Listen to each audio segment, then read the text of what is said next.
నమస్కారం. ఆర్‌వీఆర్ టీవీకి స్వాగతం. కాలచక్రం కదులుతోంది. గ్రహగతులు మారుతున్నాయి. గ్రహాల సంచారం వలన వాటి స్థానాలు మారి జీవితంపై ప్రభావాన్ని చూపిస్తున్నాయి. మరి ఈ ఆగస్టు మాసంలో ఏ రాశి వారికి అదృష్టం రాబోతుంది? ఎవరు అవకాశాలను అందిపుచ్చుకోబోతున్నారు? ఎలాంటి ఫలితాలు చూడబోతున్నారు? గ్రహ పీడలను అధిగమించేందుకు ఎలాంటి పరిహారాలు ఆచరించాలి? ఏ దేవతలను ఆరాధించాలి?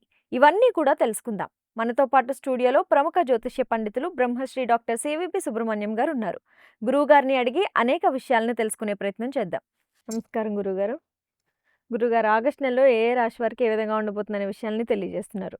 అందులో భాగంగా అసలు మకర రాశి వారికి ఆగస్టు నెలలో ఏ విధంగా ఉండబోతుంది? మకర రాశి వారికి ఉద్యోగంలో పనిభారం పెరుగుతుంది. రాత్రి 9 నుంచి 12 వరకు పట్టేటువంటి నిద్ర అమృతప్రాయమై మనస్సుకి శక్తినిస్తుంది, శరీరానికి శక్తినిస్తుంది.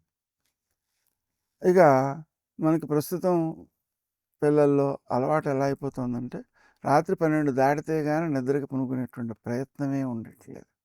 అంటే అమృతాన్ని మన జీవితం నుంచి కోల్పోతున్నాం, శ్రద్ధ తగ్గిపోతుంది. కానీ ఆ విషయం జాగ్రత్తగా నిద్రకి ప్రాధాన్యం ఇవ్వాలి. అలాగే నిద్ర బాగా రావడం కోసం ముచుకుందార్చిత గోవింద అనే నామాన్ని జపం చేసుకుంటే నిద్ర బాగా వస్తుంది. వృత్తి వ్యాపారాల్లో అంచనాలకు మించి రాబడి వృద్ధి చెందుతుంది, కానీ దాన్ని సద్వినియోగం చేసుకోవాలి. ఎందుకోసం అంటే మనకి అష్టమాధిపతి అయినటువంటి రవి అష్టమంలోనే ఉంటూ అభివృద్ధినిస్తున్నాడు, కానీ ద్వితీయంలో రాహు ఉన్నాడు. రాహు ఉండేడు ధనం అనవసరంగా ఖర్చు అయిపోయేటువంటి ప్రమాదం ఎక్కువ ఉంది. ఈ అనవసరంగా ఖర్చు అవడంలో ఆశ ఎక్కువ పాత్ర వహిస్తుంది. ఎదుటి వ్యక్తి మనకి లాభం కలుగుతుందని చెప్తాడు. లాభం కలుగుతుందని చెప్పినంత మాత్రం చేత మనం వినేస్తామా? మనం వాడి మాటలకు లోబడి ఆశపడితే అప్పుడు వింటాం, అంతే కదా. ఈ ఆశే మనని బాధిస్తుంది తప్ప ఎదుటి వ్యక్తి మాటలు కాదు. ఈ విషయాన్ని గుర్తుపెట్టుకోవాలి. అదే వాడు మోసం చేశాడని తిట్టుకుంటే ప్రయోజనం ఏంటి తర్వాత? అందుకని మనం మన ఆశకు లోబడకూడదు. ఆశకు ఎవరైతే దాసులవుతారో ప్రపంచానికే వారు దాసులు. ఆశ ఎవరికి దాసిగా ఉంటుందో వారికి ప్రపంచమే దాస్యం చేస్తుంది. ఈ సత్యాన్ని గుర్తుపెట్టుకోవాలి. బ్రాహ్మీ ముహూర్తంలో అసాధ్య సాధక స్వామిన్ అసాధ్యం తవ కిం వద రామదూతదయా సింధో మత్కార్యం సత్ఫలం కురు అని కోరుకోవాలి. ఆ మంత్రం జపం చేసుకోవాలి గంట సేపు. అలాగే సాయంకాలం 6 నుంచి 7 వరకు అరుణాచల శివ అనే నామాన్ని చేసుకోవాలి. అలాగే సాయంత్రం 7 నుంచి 8 వరకు సుమంతో శ్రీ కార్తవీర్యార్జున చేసుకోవాలి. తప్పనిసరిగా ఈ 3 మంత్రాలు చేస్తుంటే మన సొమ్ము పైస కూడా వ్యర్థం కాకుండా సద్వినియోగం అవుతుంది. అలాగే వ్యాపారంలో స్థిరత్వం వచ్చేస్తుంది. కొత్త పెట్టుబడికి పెట్టేటువంటి అవకాశం ఏర్పడుతుంది. కొత్త పెట్టుబడులను పెట్టడం కంటే కూడా ఉన్న వ్యాపారంపై విస్తరణకు దృష్టి పెట్టడం చాలా ప్రయోజనాత్మకంగా ఉంటుంది. అలాగే భాగస్వాములతో జాగ్రత్తగా వ్యవహరించాలి. వాళ్ళకి మనం అన్ని స్పష్టంగా చూపించేలా ఉండాలి. మోసం చేస్తున్నామనే నమ్మకం పోవడం వలన నష్టం ఎక్కువ వస్తుంది. అందుకని మనం మోసం చేయట్లేదు అనే విశ్వాసం అవతల వ్యక్తిలో కలిగేలా మన ప్రవర్తన ఉండాలి. అందుకని ఎదుటివాడు మనల్ని మోసం చేస్తున్నాడు, కేకలేస్తున్నాడు, లేకపోతే ఇబ్బంది పడుతున్నాడు, అది వాడి తప్పు అనుకోకూడదు.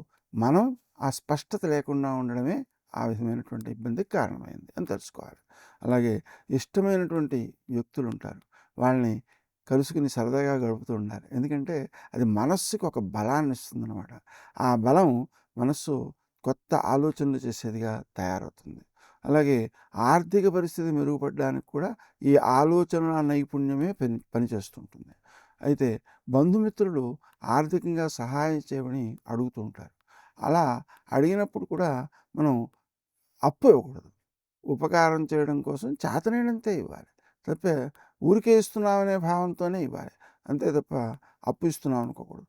అప్పు ఇచ్చినట్లయితే మరునాటి నుంచి ఒక శత్రువును కొనుక్కున్నట్టు అర్థం.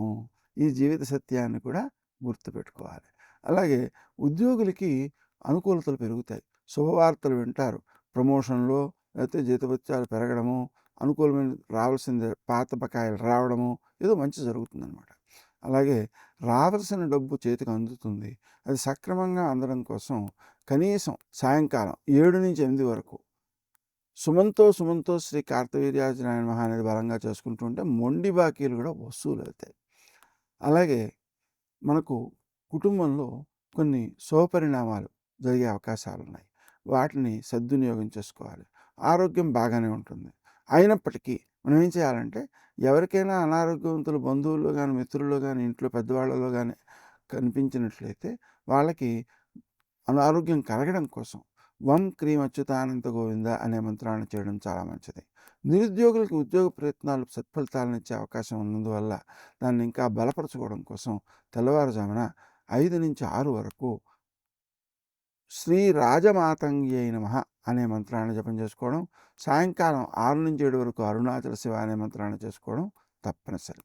అలాగే పెళ్ళిళ్ళ కోసం ప్రయత్నాలు చేస్తున్నప్పుడు అవి సత్ఫలితం ఇవ్వడం కోసం, సరియైన వ్యక్తి మంచివాడు దొరకడం కోసం తెల్లవారుజామున 5-6 వరకు కళ్యాణ రామ శ్రీరామ జయ రామ జయ జయ రామ అనే మంత్రాన్ని, అలాగే సాయంకాలం 6-7 వరకు అరుణాచల శివ అనే మంత్రాన్ని, 7-8 వరకు సుమంతో శ్రీ కార్తవీర్యార్జునాయ నమః అనే మంత్రాన్ని ఎవరెవరు చేయాలి అంటే, ఎవరికి వివాహం కావాలో వాళ్ళు చేయాలి, వాళ్ళ తల్లిదండ్రులు ఇద్దరు కూడా చేయాలి.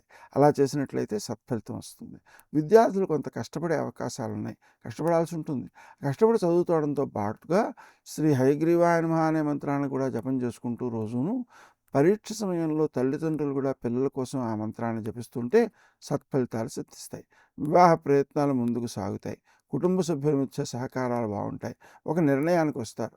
ఆ నిర్ణయం తీసుకునే ముందు మన ఇంట్లో ఉండేటువంటి అనుభవజ్ఞులైన పెద్దల యొక్క ఆలోచనలకు విలువ ఇస్తూ ఆ ఆలోచనలను మనం అమలు చేసినట్లయితే సత్ఫలితాలు సిద్ధిస్తాయి.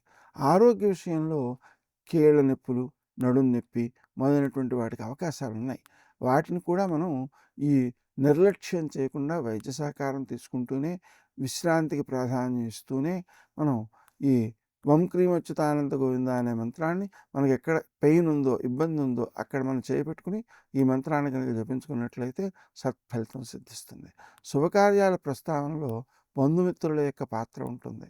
వాళ్ళు ఆశిస్తూ ఉంటారు, వీళ్ళకి చేస్తే బాగుంటుంది అని.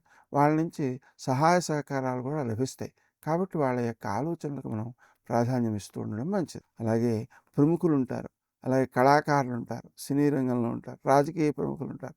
వీళ్ళు ప్రజలు ఏం కోరుతున్నారో దాన్ని గుర్తించి దానికి అనుగుణంగా తాము ప్రవర్తించాలి. అప్పుడు అది సత్ఫలితాన్ని ఇస్తుంది.